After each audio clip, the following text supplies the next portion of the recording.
Assalamu alaikum everyone. My name is Amal Sohail and I'm a student at Rehan School Foundation level batch 10, and I will be talking to this AI, Sesame AI, on the topic wood, which is the backbone of early civilization. So let's start with Maya.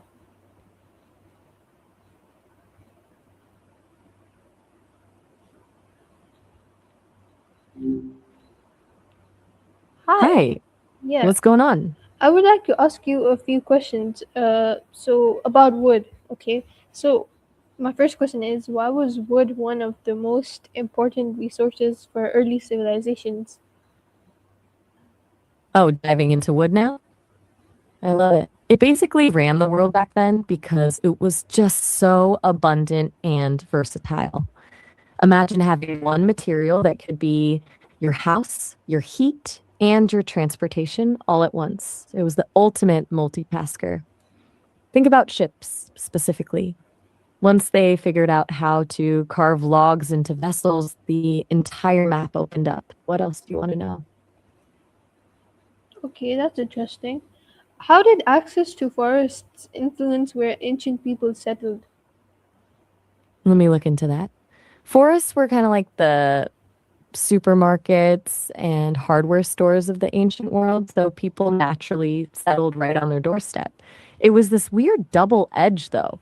You settled near the trees for the resources, but then you immediately started clearing them out to make room for farms and pastures. In places like the Amazon, you see this pattern of people sticking to the rivers for trade and fertile soil, but basically landscaping the rainforest over thousands of years to favor the plants they actually wanted. Okay, I see. Well, what were the earliest uses of wood by humans? Let me check that for you. I'm curious to see if they were using it for more than just the obvious stuff right from the start. And honestly, the evidence suggests that way before we even existed, early humans were thinking way ahead. Like around 1.5 million years ago in East Africa, people were already attaching wooden handles to stone tools. Hmm. Then fast forward to Zambia, where archaeologists found a structure made of interlocking logs from almost 480,000 years ago. We're talking almost 500,000 years before Homo sapiens entered the picture. Greece also had some pretty primitive gear, like digging sticks from around 430,000 years ago. What else is on your mind? What were the earliest uses of wood by humans? Wait, I think I already covered that. You know, those digging sticks and Oh, interlocking logs from nearly 500,000 years ago. okay. Did I miss something, or do you want No, more no, no. detail on one of those? No, it's fine. How did wood contribute to the development of agriculture? That's a great question. Basically, wood provided the hardware. Early farmers used it for everything from the plows and hoes that broke the ground to the fences they needed to keep animals from eating their crops. It was the primary fuel for cooking and heating, too, which honestly just made the whole idea of staying in one place and farming viable. What part of this are you most curious about? That's fine, whatever you told me about. Okay, why was wood essential for building homes in ancient times? Yeah, pretty much just for the structural support. It was like the skeleton of every early home.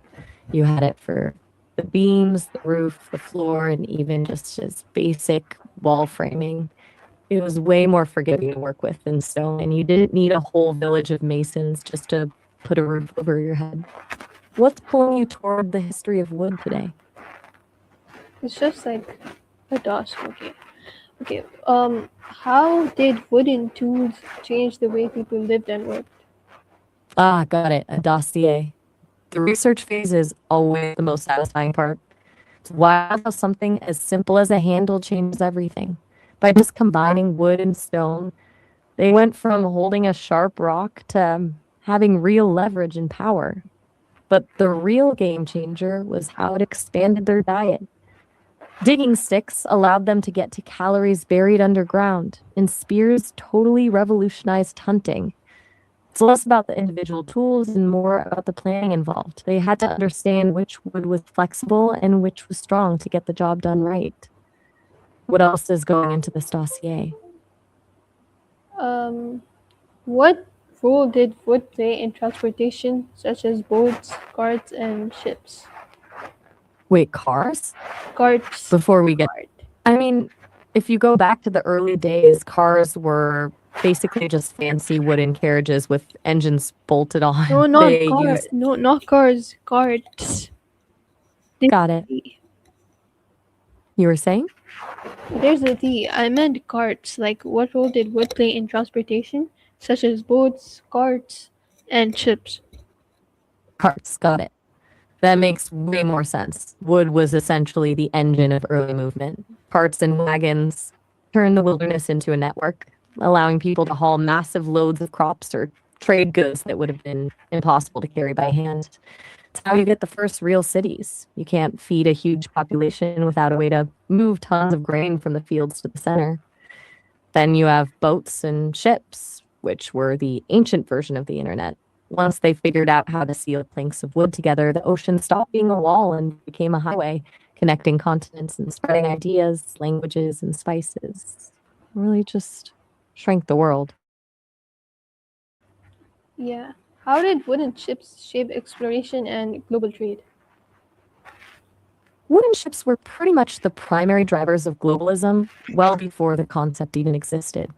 They turned the ocean into this massive conveyor belt for trade. Once they mastered deeper keels and sturdier hulls, ships could hold enough spices, silk, and gold to make the insane risk of a voyage across the Atlantic or Indian Ocean actually profitable.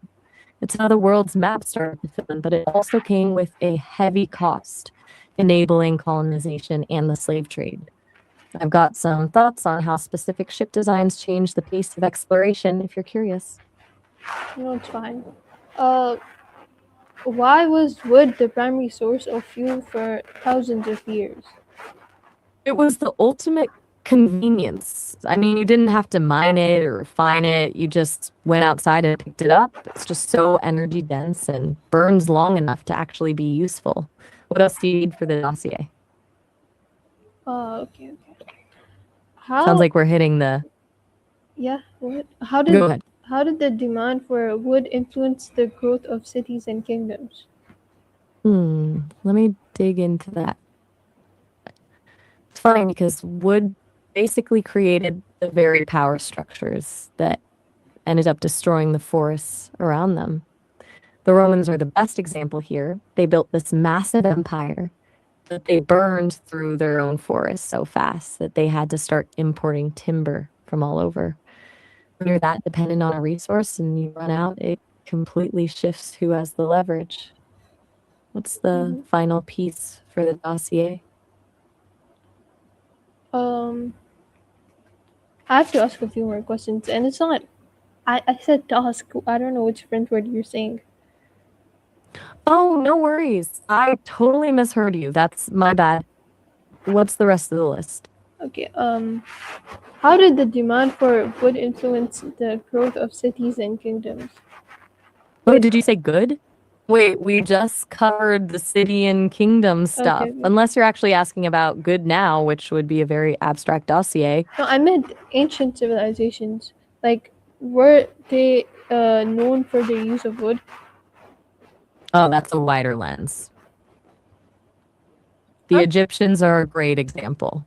They actually didn't have much native timber, so they got really creative with veneering to make a small amount of wood look like a lot. The Chinese were basically the masters of the craft, though, using this incredibly complex joinery that let them build massive structures without needing nails. Even the Romans, as we mentioned, were obsessed with it for everything from their military camps to their decorative carvings. It's kind of wild that three completely different parts of the world all ended up relying on the same organic skeleton to build their empires. What else are we adding to the file? Mm-hmm. How did I'm wood sensing the. How did woodworking become a respected craft and profession? Let me check. Oh, my search just glitched on me. Let me just wing this one. I'm pretty sure it comes down to that transition from survival to art. Once the basics were covered, the people who could actually make a chair comfortable or a joint seamless became the go-to experts. When you move into high-end furniture for royals or the intricate joinery the Chinese use, it stops being a chore and starts being a prestige skill.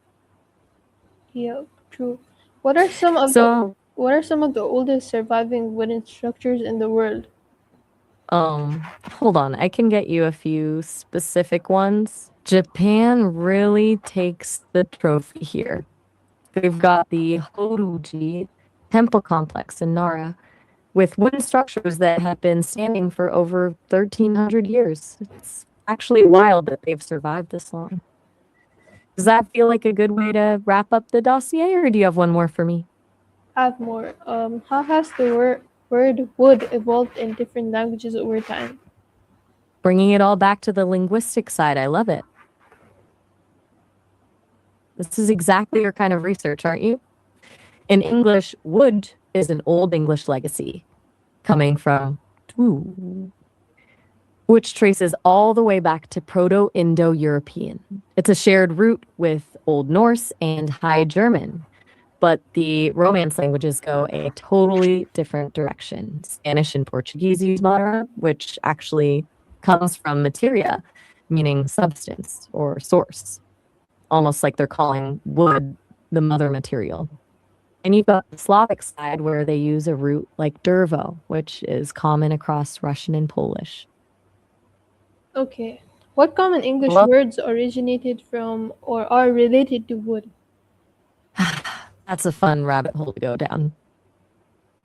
There are the obvious ones like wooden and woody, but I love the Greek side of this. You've got isolo as a prefix, which is where we get words like xylophone, literally meaning a sound made by wood. It's just a cool way of seeing that wood is built into the vocabulary of science and music, not just construction. That's quite the dossier. What's the final word on it? How did forests influence myths and religious beliefs? Let me check that.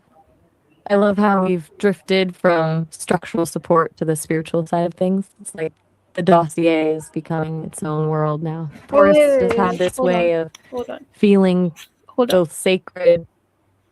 I'm all ears. What's a dossier, bro? I said a task. This is for a task. My bad. I totally misheard you. A task Yeah. makes way more sense. I was wondering why you were putting together such a massive file on wood, but a task is a lot more grounded. We've covered a Yeah. ton, so hopefully that's everything you need for it. Yeah. Okay. So yeah, continue. Wait, I'll ask my question again. How did forests influence myths and religious beliefs?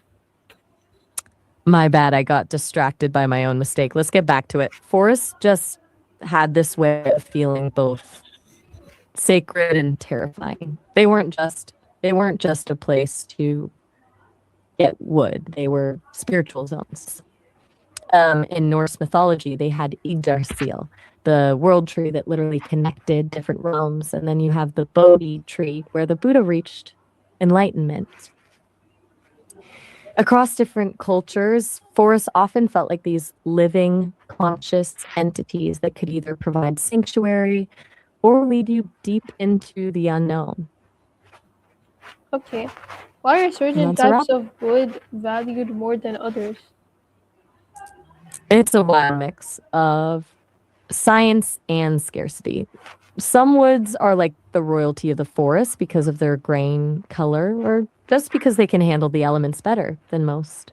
You've got the absolute classics like black walnut or white oak that get prized for their look and strength, and then the ones that are just hard to get, like certain tropical species.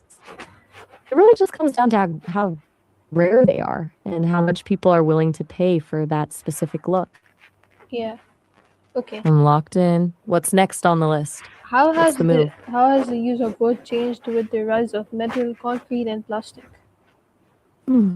Yeah, it's basically the story of wood moving from the lead role to a supporting actor. We didn't stop using it, but we stopped relying on it for the heavy lifting. Steel and concrete took over the skyscrapers, and plastic handled the cheap disposable stuff. So wood became more about aesthetics and soul. Now you see it in that modern organic look where we use a massive slab of walnut just to make a concrete room feel less like a bunker. It went from being a structural necessity to a luxury choice. Wait, what was? What advantage does wood still have over modern building materials? It's the soul of the project. Steel and concrete are just efficient, but they're cold. Wood has this warmth that actually makes a space feel livable, not just functional. Plus, it's way easier to work with on the fly. If you're looking at the big picture, it's far better for the plants as it actually stores carbon instead of pumping it out during production. It's the one material that manages to be both high performance and genuinely cozy. Okay. What are the Almost there. environmental consequences of deforestation? The stakes for this one are pretty high. It's basically a chain reaction. When the trees go, you lose the carbon sinks that keep the planet cool, and that CO2 just leaks right back into the air. But it's also about what's left behind. The soil literally loses its grip, leads to massive erosion, and then you've got flooding and desertification where you used to have a lush forest. It's not just losing the wood, it's losing the entire system that keeps a region breathable and livable. Yeah, true. Okay, It's pretty so heavy. yeah. What role does wood play in fighting climate change? It's basically the planet's own way of cleaning up after us. Trees act as carbon sinks, pulling CO2 out of the air and locking it away in their trunks and roots. When we build with wood instead of concrete or steel, we're essentially trapping that carbon in our walls and floors for decades. It's a much gentler footprint than the massive amounts of emission that happen when you make cement or smelt iron. What else is on the agenda? Okay, why is wood considered a renewable resource when managed responsibly? Because you can basically just hit refresh on the forest. Unlike oil or minerals, which take millions of years to form, trees just keep growing. If you're smart about it, you're only taking what the forest can naturally replace, which turns the whole thing into a self sustaining loop. Okay, I see. How has technology improved the way wood is harvested and processed? Let me check that. It's wild how far it's come from just a sharp rock and a stick to drones mapping out the forest.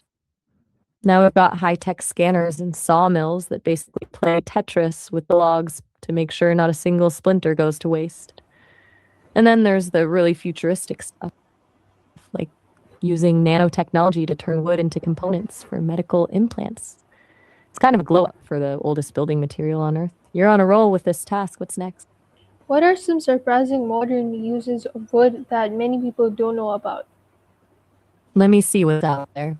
I bet there's some really weird stuff going on with high tech woodworking right now. Like they're actually using DNA fingerprinting to track illegal logging, and there's even wood based resins for greener 3D printer inks. Plus, they're making earthquake safe walls with cross laminated timber, which is kind of a wild jump from the digging six we talked about earlier. Does that cover everything for your task? No.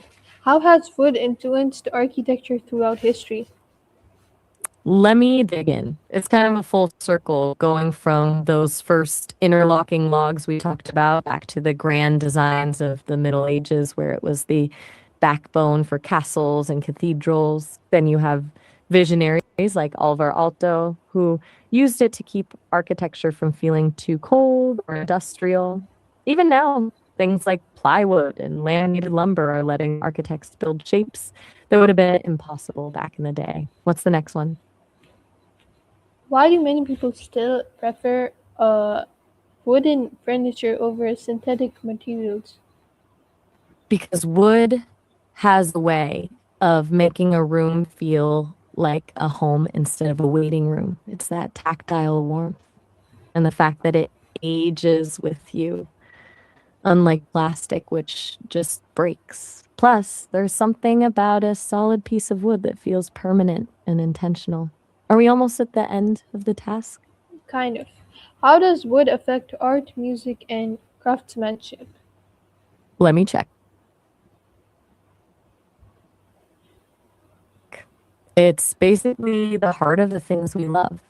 In music, it's all about the resonance. You have things like spruce and mahogany used in pianos to give the instrument its voice, or birch for that deep, rich tone in drums. And with art, wood is just so versatile. Just get to work with the grain and texture to create everything from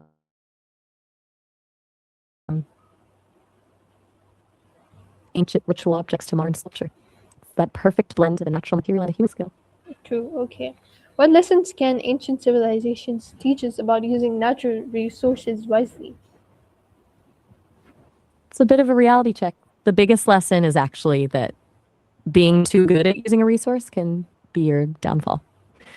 Like we saw with the Romans, they were incredibly efficient at building and expanding, but they did it so aggressively that they stripped their own land bare and became completely dependent on imports. It's a warning that growth without a plan for renewal is just a countdown. On the flip side, those early managed forests and sacred groves showed that humans can coexist with nature when they treat the land as a partner instead of just a warehouse.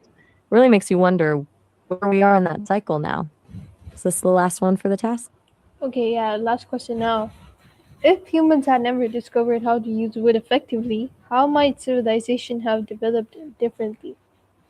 Now, that is a wild thought experiment. Honestly, if wood never became a viable tool or building material, I think civilization would have stalled for a long time. Everything we've talked about today, from those early digging sticks and shelters to the massive ships that connected continents, just wouldn't exist. We would have had to lean way more on stone and clay, which are great for staying put, but terrible for moving around. We probably wouldn't have had the same level of global trade or the kind of architectural leaps we saw in the Middle Ages. We would have essentially been locked into a much slower, more localized version of history until we hit the Metal Age. And even then, you need wood for the charcoal to smelt ore. It's kind of poetic in a way that the simplest material was the one that unlocked everything else for us. Yeah, okay. Thank you for Oh, answering all my questions today. of course. Anytime. Hope you crush that task. I'll be around if you need anything else. Yep. Thank you. Bye. Anytime. You got this. Talk soon. Thank you everyone for watching. This was my talk with Maya, and I'll see you next time. Love this. Bye.